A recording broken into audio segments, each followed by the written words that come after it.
Shalom,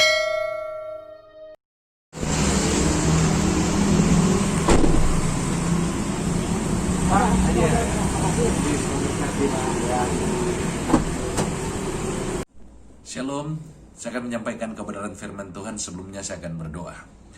Roh Kudus, kenakanlah hamba-Mu sebagai pakaian-Mu, agar apa menjadi kehendak Bapa di sorga, itu akan hamba sampaikan kepada umat-Mu. Dalam nama Yesus, haleluya, amin.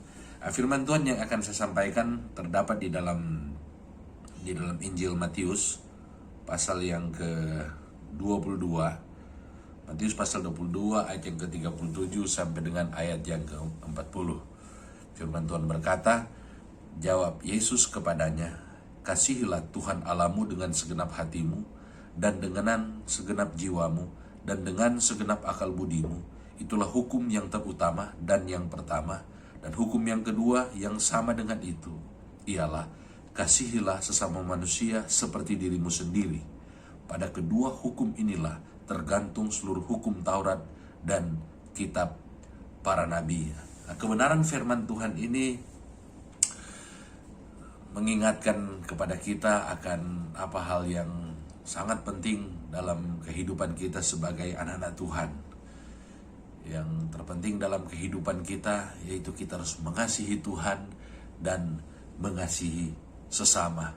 Karena dikatakan pada kedua hukum inilah, hukum dalam kita mengasihi Tuhan dengan segenap hati, dengan segenap jiwa, dan dengan segenap akal budi. Bahkan di perikop yang sama dalam kitab Injil dikatakan juga dengan segenap kekuatan kita. Dan hukum yang kedua yaitu mengasihi sesama manusia seperti diri kita sendiri. Dikatakan pada kedua hukum inilah tergantung seluruh hukum Taurat dan kitab para nabi. Nah, saya membaca di dalam tafsiran Alkitab, di dalam lebih tepatnya dalam interlinear Yunani dan Ibrani yang ditulis oleh Dr. Sutanto. Ya, dia memberitahukan atau dia menuliskan bahwa dalam ayat yang ke-37 bahasa Yunani daripada kasihilah Tuhan Allahmu, yaitu agapeseis kurionton theonsou. Sementara kata agape ini juga ditulis di dalam perkataan kasihilah sama manusia dalam ayat yang ke-39. Jadi dalam ayat yang ke-37 kasihilah Tuhan Allahmu itu ditulis dengan kata agape. Agapeseis kurionton theonsou. Nah, dalam ayat yang ke-39 Matius menuliskan juga kata Yunani yang sama, agapeseis ton plesion sou hos seauton.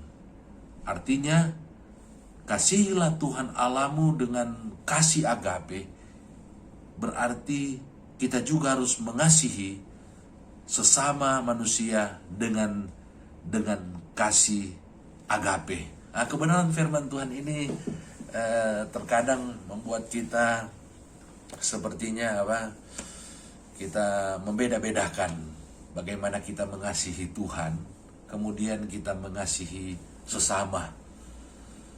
Terkadang kalau kita mau mengasihi Tuhan, bahkan kita rela berkorban. Bahkan para martir rela mati untuk Tuhan.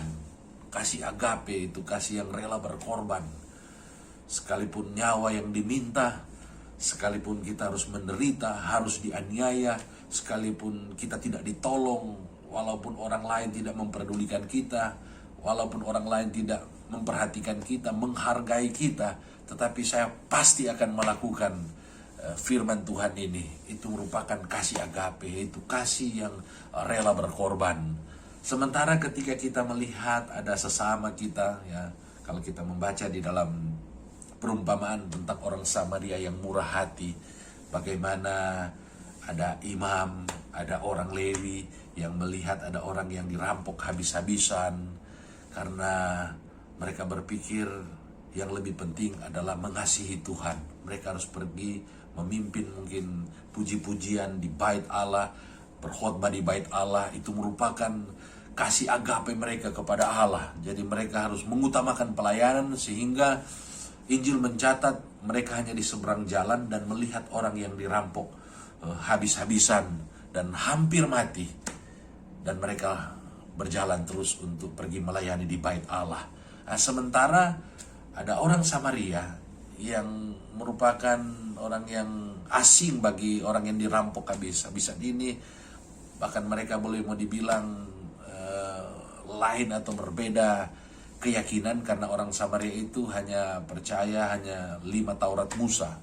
Dan mereka, orang Samaria ini, mereka kawin campur dengan bangsa-bangsa lain ketika bangsa Israel mengalami pembuangan, sehingga yang tertinggal di Israel mereka kawin dengan bangsa-bangsa lain, dan akhirnya mereka menjadi suku atau menjadi satu komunitas yang namanya Samaria.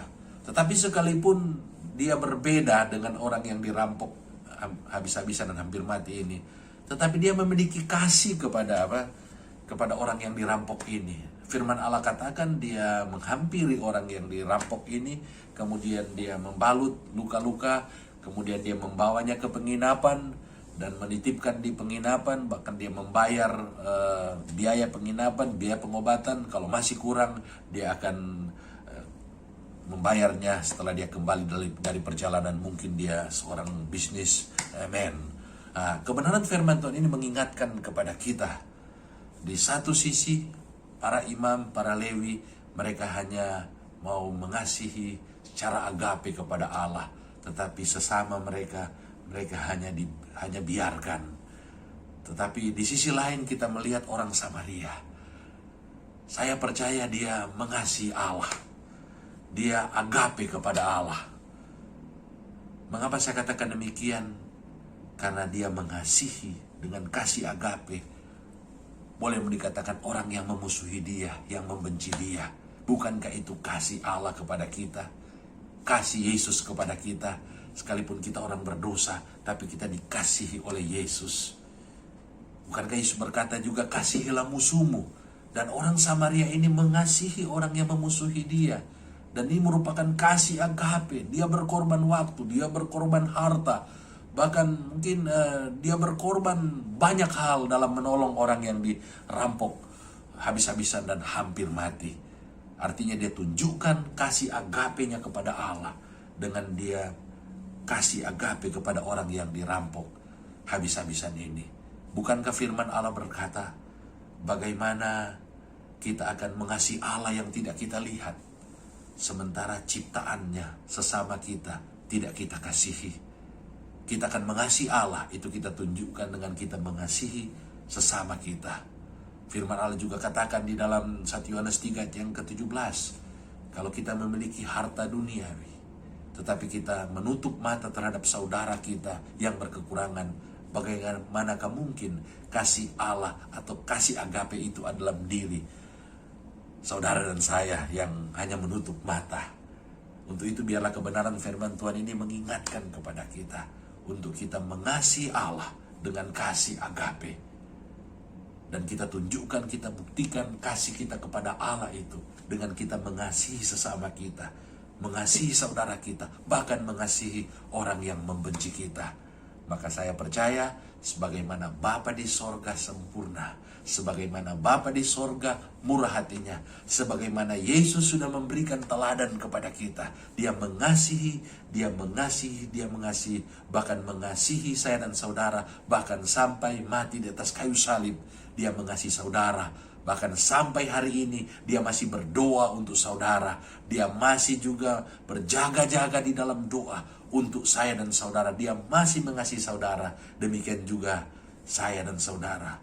Kita adalah anak-anak Bapa di sorga.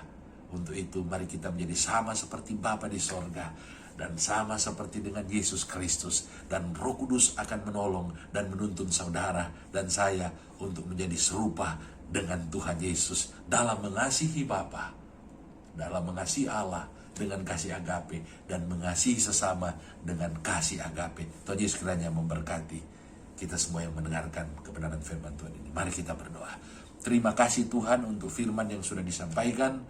Biar kami akan terus menghidupi kebenaran firman Tuhan ini. Kami terus mengasihi Allah dengan kasih agape dan mengasihi sesama kami dengan kasih agape. Terima kasih ya Bapa di sorga.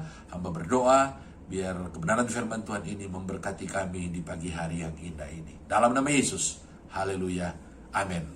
Puji nama Tuhan. Tuhan Yesus kiranya memberkati kita. Dan mari hari ini kita awali, kita jalani dengan mengasihi Tuhan dan mengasihi sesama dengan kasih agape. Amin.